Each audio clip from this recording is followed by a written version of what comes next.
안녕하세요. 저는 착한 마음으로 시댁을 도와줬다가 배신당하고 결국 그들의 민낯을 세상에 공개하게 된 30대 여성입니다. 돈 때문에 가족이 원수가 된다는 말이 있잖아요. 저는 그런 일이 절대 일어나지 않을 거라고 생각했어요. 특히 가족이라면 서로 도와주는 게 당연하다고 믿었거든요. 하지만 세상에는 정말 뻔뻔하고 이기적인 사람들이 있다는 걸 뼈저리게 깨달았습니다. 제 이야기를 들으시면서 여러분도 함부로 돈을 빌려주면 안 된다는 걸 꼭 기억해 주세요. 저는 대전에서 태어나 자랐어요.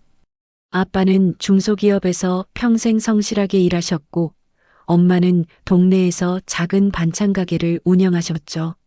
넉넉하지는 않았지만 가족들이 서로 사랑하며 화목하게 살았어요. 대학을 졸업하고 회계 업무를 하던 중 직장 선배의 소개로 지금의 남편을 만나게 되었어요.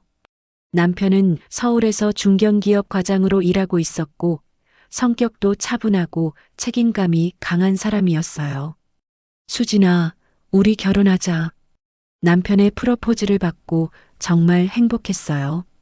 그리고 곧 시댁에 인사를 드리러 갔죠. 시댁은 서울 강동구에 있는 아파트에 살고 계셨어요.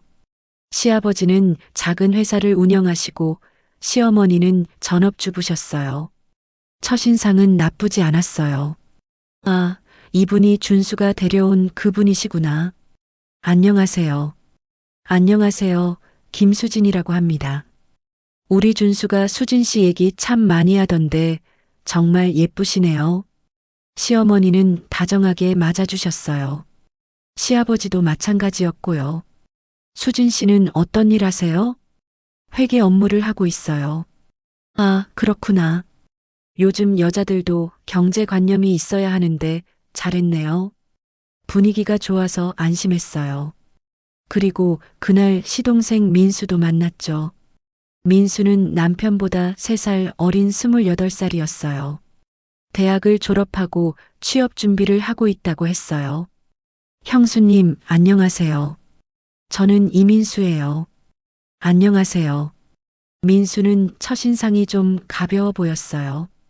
말투도 건성건성이었고 뭔가 진중함이 부족해 보였거든요. 하지만 나이가 어리니까 그런가 보다 생각했죠. 결혼 준비는 순탄하게 진행되었어요. 양가 부모님들도 다 좋아하셨고 남편과 저도 서로 믿고 의지할 수 있었거든요. 결혼식은 정말 아름다웠어요. 시댁에서도 저희를 축복해 주셨고 신혼생활을 잘 시작할 수 있을 것 같았어요. 신혼집은 서울 송파구의 중간 정도 되는 아파트였어요. 남편과 제가 모은 돈으로 전세를 얻었죠. 시댁에서는 가전제품을 사주셨고 저희 친정에서는 가구를 마련해 주셨어요.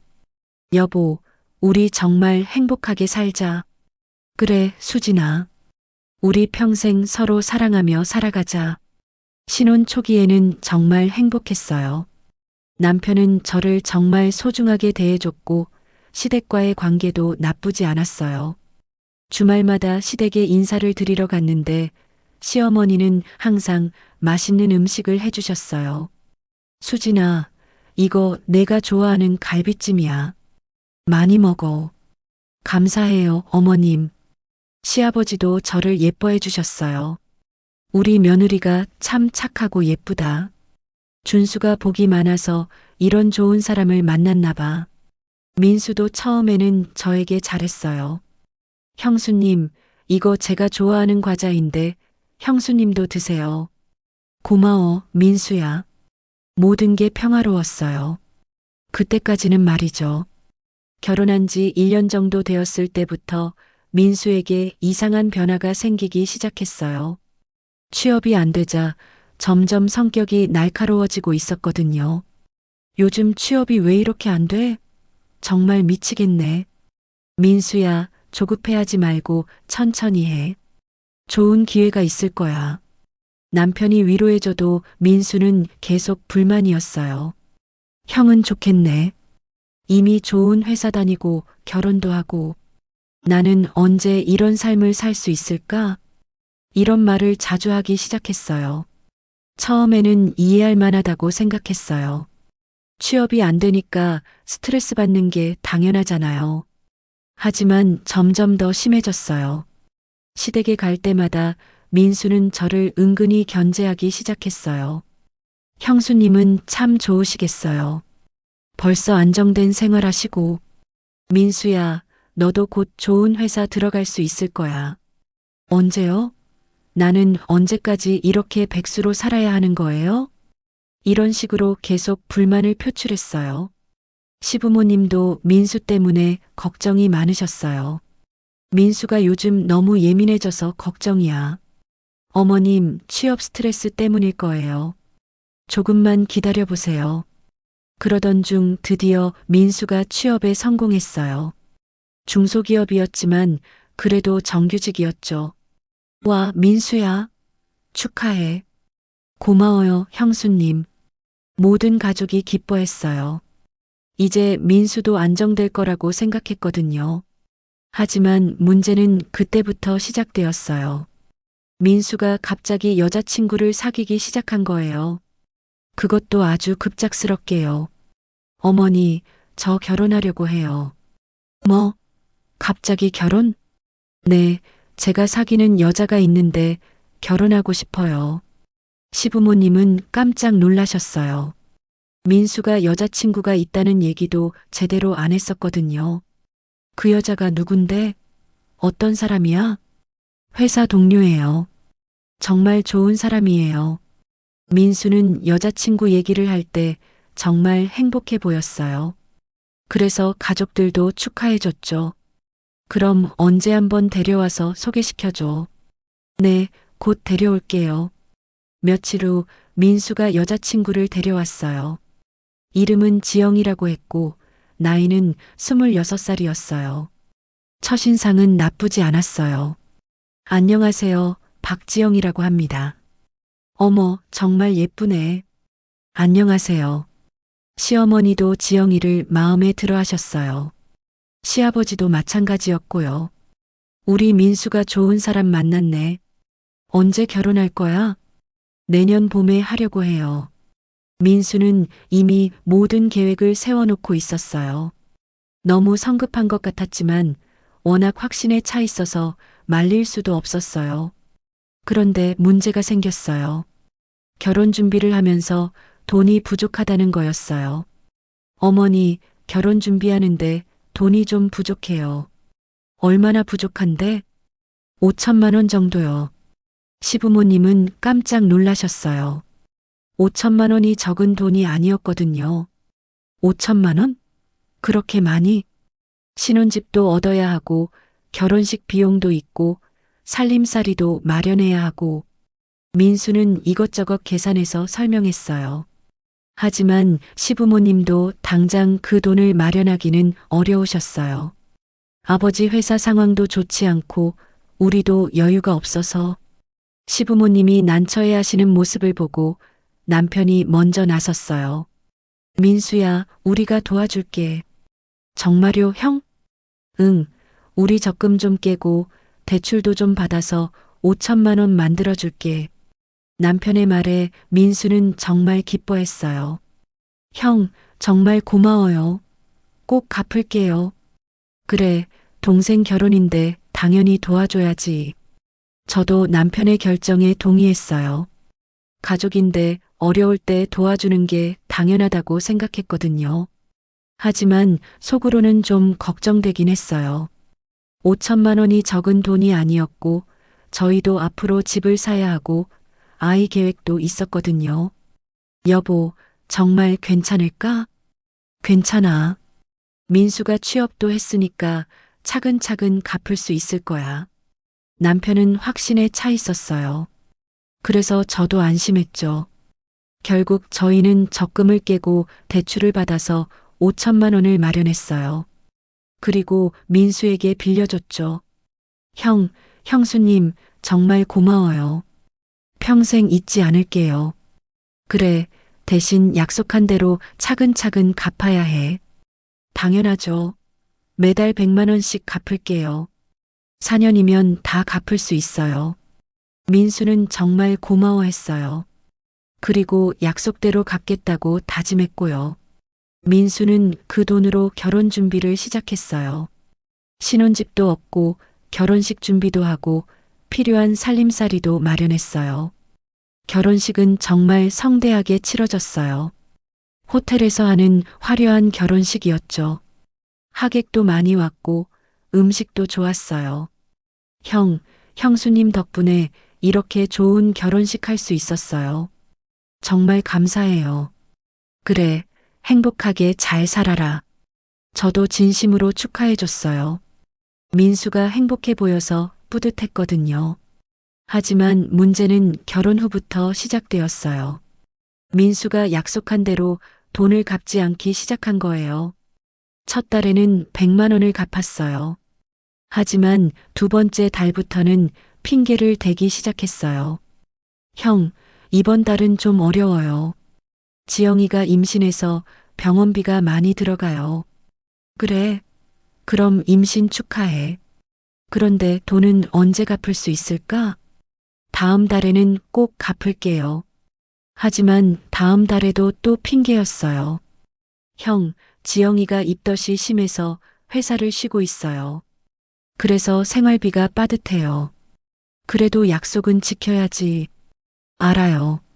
조금만 기다려주세요. 이런 식으로 계속 미루기만 했어요. 3개월, 6개월이 지나도 제대로 갚지 않았어요. 저희도 대출 이자를 내야 하는 상황이었는데 민수는 그런 사정은 전혀 고려하지 않았어요. 민수야, 우리도 대출 이자 내기 어려워. 약속한 대로 좀 갚아줘. 알아요, 형. 그런데 요즘 정말 어려워요. 아이 용품도 사야 하고 항상 같은 핑계였어요. 그럴 때마다 시부모님이 나서서 민수를 설득하셨어요. 민수야, 형한테 빌린 돈인데 제때 갚아야지. 아버지, 저도 갚고 싶어요. 그런데 지금 상황이 결국 시부모님마저 포기하시는 분위기였어요. 1년이 지났을 때 민수가 갚은 돈은 총 300만 원이었어요. 4,700만 원이 남아 있었는데 민수는 더 이상 갚을 생각을 하지 않는 것 같았어요. 더 가관인 건 민수의 생활이었어요. 돈이 없다고 하면서도 비싼 차를 바꾸고 명품 옷을 사입고 다녔어요. 민수야, 돈이 없다면서 어떻게 차를 바꿨어? 아, 이거요? 할부로 샀어요. 할부로 살 돈 있으면 우리한테 빌린 돈부터 갚아야 하는 거 아니야? 이건 생활에 필요한 거니까요. 정말 기가 막혔어요. 자기 편의만 생각하고 저희 사정은 전혀 고려하지 않았어요. 더 심한 건 지영이의 태도였어요. 처음에는 저희에게 고마워했는데 시간이 지나면서 점점 당연하게 여기기 시작했어요. 형수님, 민수 오빠가 돈 갚는다고 스트레스 받고 있어요. 그래도 빌린 돈은 갚아야죠. 그렇긴 하지만 저희도 애기 키우느라 힘들어요. 이런 식으로 오히려 저희를 압박하기 시작했어요. 결정적 사건은 민수 아이가 태어나고 난 후였어요. 시댁에서 돌잔치를 크게 해주자고 하시는 거예요. 민수 아이 돌잔치를 호텔에서 해주자. 어머님, 그런데 비용이 만만치 않을 텐데요. 괜찮아. 우리가 할게. 하지만 얼마 후 시어머니가 저희에게 연락하셨어요. 수진아, 돌잔치 비용을 좀 도와줄 수 있을까? 네. 어머님이 하신다고 하지 않으셨어요? 그렇긴 한데 예상보다 비용이 많이 들어가서 결국 저희가 돌잔치 비용 1천만 원을 추가로 대야 했어요. 민수에게 빌려준 돈도 제대로 못 받고 있는 상황에서요. 여보, 이건 너무한 거 아니야? 나도 그렇게 생각해. 하지만 어머니가 부탁하시는데 어떻게 해? 결국 저희는 또 대출을 받아서 돌잔치 비용을 댔어요. 그런데 민수는 고맙다는 인사 한마디 없었어요. 오히려 이런 말을 하더라고요. 형, 우리가 집안의 대를 잇는 아들을 낳았잖아요. 그러니까 이 정도는 당연한 거 아니에요? 정말 기가 막혔어요. 자기가 집안의 대를 이었다고 해서 저희가 돈을 대는 게 당연하다는 식이었어요. 2년이 지났을 때 상황은 더욱 악화되었어요. 민수는 이직을 했는데 연봉이 줄어들었다는 이유로 아예 돈을 안 갚겠다고 했어요. 형, 저 이직하면서 연봉이 많이 줄었어요. 그래서 당분간 돈을 못 갚을 것 같아요. 그럼 언제 갚을 건데? 나중에 여유가 생기면요. 나중에라는 말처럼 막연한 대답이 어디 있나요? 저희는 정말 화가 났어요. 민수야, 너무하는 거 아니야? 우리도 대출 이자 내느라 힘들어. 그건 형이 알아서 하세요. 저는 지금 상황이 어려워요. 이 정도 되니까 더 이상 참을 수가 없었어요. 저희도 집을 사려고 했는데 민수한테 빌려준 돈과 대출 때문에 여유가 없었거든요. 게다가 저도 임신을 했는데 출산 준비를 할 돈마저 부족한 상황이었어요. 여보, 이제 정말 못 참겠어. 법적으로라도 돈을 받아야겠어. 그럴까? 하지만 가족인데. 가족이면 더 지켜야 할 약속이 있는 거 아니야? 결국 저희는 변호사를 찾아갔어요. 다행히 민수가 돈을 빌릴 때 차용증을 써놨기 때문에 법적으로 문제 없다고 했어요. 차용증도 있고 증인도 있으니까 소송하면 이길 수 있어요. 변호사의 말에 저희는 용기를 얻었어요. 그래서 민수에게 마지막 통보를 했어요. 민수야, 한 달 안에 돈을 갚지 않으면 법적 조치를 취할 거야. 뭐? 형이 저한테 그럴 거예요? 너 때문에 우리가 얼마나 힘든지 알아? 대출 이자만 매달 얼마인 줄 알아? 그래도 법까지 갈 필요가 있어요? 너 스스로 해결할 생각이 없으니까 그렇게 하는 거야. 민수는 처음으로 당황하는 기색을 보였어요. 하지만 여전히 갚을 생각은 없어 보였어요. 한 달이 지나도 민수는 연락조차 하지 않았어요. 그래서 저희는 정말로 소송을 제기했어요. 소송 소식을 듣고 시부모님이 저희를 찾아오셨어요. 수진아, 준수야, 꼭 이렇게까지 해야 하겠니? 어머님, 저희도 더 이상 기다릴 수 없어요. 그래도 가족인데. 가족이면 약속을 지켜야죠. 3년 동안 기다렸는데도 300만 원밖에 안 갚았어요. 시부모님도 할 말이 없으셨어요. 민수의 잘못이 명백했거든요. 소송이 진행되면서 민수의 숨겨진 모습들이 드러나기 시작했어요. 알고 보니 민수는 다른 곳에서도 돈을 빌려서 쓰고 있었어요. 피고인은 여러 곳에서 총 1억 원 이상의 빚을 지고 있습니다. 변호사가 조사한 결과였어요. 민수는 저희뿐만 아니라 친구들, 다른 친척들에게서도 돈을 빌렸던 거예요. 더 충격적인 건 민수가 그 돈으로 주식 투자를 했다가 모두 잃었다는 사실이었어요. 저희가 빌려준 돈도 주식에 투자했나요? 그런 것 같습니다. 피고인의 계좌 내역을 보면 증권사로 돈이 이체된 기록이 있어요. 정말 기가 막혔어요. 결혼 자금이라고 해서 빌려준 돈을 투자에 썼다니요. 재판 과정에서 민수는 갖은 핑계를 다 댔어요. 저도 갚고 싶지만 지금 상황이 어려워서. 그럼 언제까지 갚을 수 있습니까? 시간을 좀 더 주시면. 판사도 민수의 태도에 화가 난 것 같았어요. 피고인은 3년 동안 제대로 된 변제 계획도 없이 시간만 끌었습니다. 더 이상 시간을 줄 필요가 없다고 판단됩니다. 결국 법원에서는 저희 손을 들어줬어요. 민수에게 남은 빚 4,700만 원을 6개월 안에 갚으라는 판결이 났어요. 하지만 민수는 여전히 갚을 능력이 없었어요. 그래서 저희는 강제 집행을 신청했어요. 피고인의 재산을 압류하겠습니다. 집행관이 민수 집에 와서 가전제품과 자동차를 압류했어요. 민수는 그제야 사태의 심각성을 깨달은 것 같았어요. 형, 제발 좀 도와주세요. 저 정말 갚을게요. 이제 와서 그런 말 해봤자 소용없어. 법대로 진행할 거야. 제발요, 형.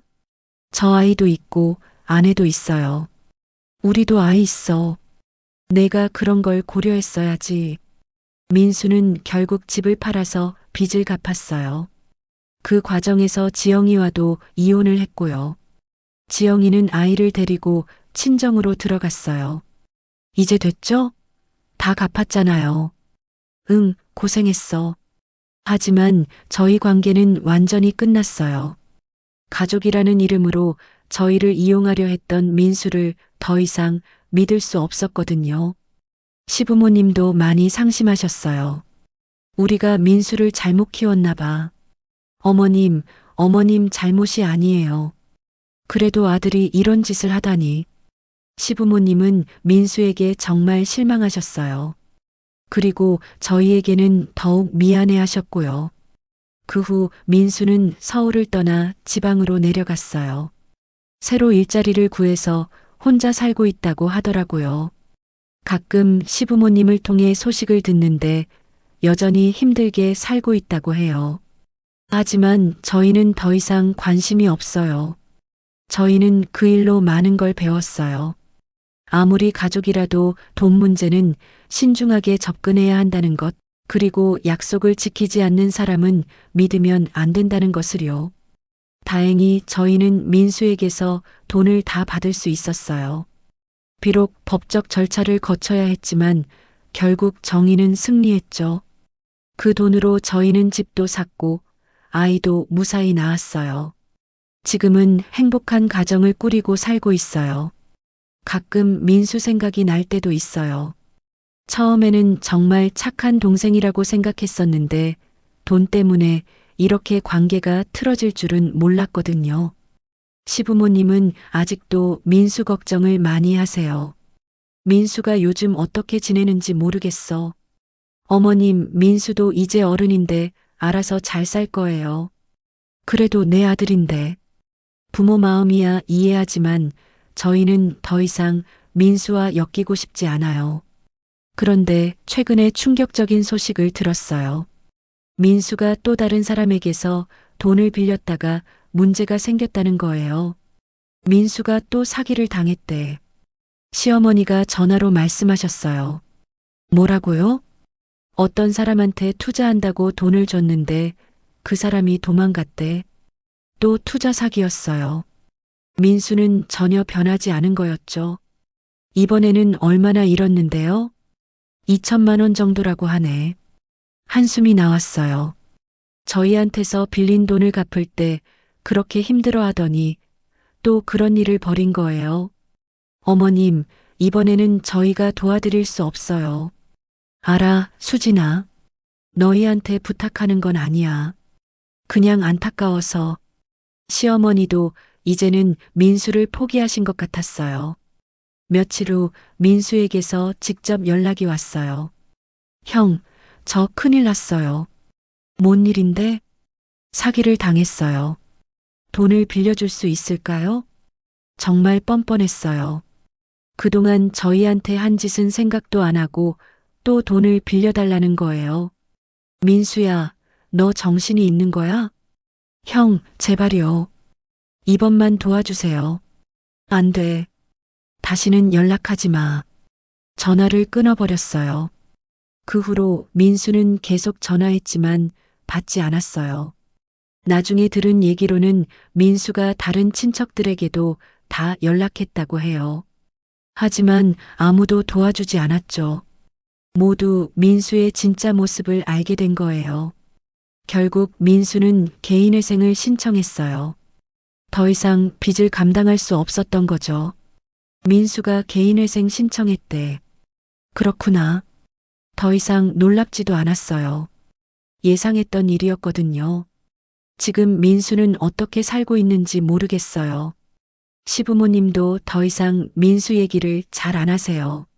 너무 실망하셔서 그런 것 같아요. 저희는 민수 때문에 정말 힘든 시간을 보냈지만 결국 돈도 다 받았고 소중한 교훈도 얻었어요. 그리고 무엇보다 저희 부부가 더 단단해졌어요. 여보, 우리 정말 힘든 일을 잘 헤쳐나왔어. 그러게. 이제 더 이상 쉽게 남을 믿으면 안 되겠어. 그래도 우리는 서로 믿고 의지할 수 있으니까 괜찮아. 지금 저희는 아이와 함께 행복하게 살고 있어요. 민수 일로 많이 힘들었지만 그 일이 저희를 더 현명하게 만들어준 것 같아요. 시부모님도 이제는 저희에게 더 고마워하세요. 수진아, 그때 너희가 법적으로 해결한 게 잘한 일이었어. 그냥 넘어갔으면 민수는 더 버릇 없어졌을 거야. 어머님, 저희도 어쩔 수 없었어요. 알아. 너희가 잘못한 게 아니야. 민수가 잘못한 거지. 시부모님도 이제는 현실을 받아들이신 것 같아요. 가끔 민수가 언제까지 그렇게 살 것인가 싶기도 해요. 하지만 그건 민수가 해결해야 할 문제죠. 저희는 더 이상 관여하지 않을 거예요. 여러분도 돈을 빌려달라는 사람이 있으면 정말 신중하게 결정하세요. 아무리 가까운 사람이라도 돈 문제는 별개예요. 저희처럼 법적 조치를 취하는 건 정말 마지막 수단이에요. 하지만 상대방이 약속을 지키지 않는다면 어쩔 수 없는 선택이죠. 가족이라는 이름으로 무작정 참고 넘어가는 건 오히려 상대방을 버릇없게 만들 수 있어요. 때로는 단호하게 대처하는 것도 필요해요. 저희는 앞으로도 정직하고 성실하게 살아갈 거예요. 그리고 저희 아이에게도 그런 가치를 전해주려고 해요. 돈 때문에 가족이 원수가 되는 일은 정말 슬픈 일이에요. 하지만 때로는 어쩔 수 없는 선택이기도 하죠. 여러분도 비슷한 상황에 처하시면 감정에 휩쓸리지 마시고 냉정하게 판단하세요. 그리고 필요하다면 전문가의 도움을 받으세요. 저희는 이 일로 많이 배웠고 더 현명해졌어요. 여러분도 저희 경험을 참고해서 현명한 판단을 하시길 바라요. 들어주셔서 감사합니다.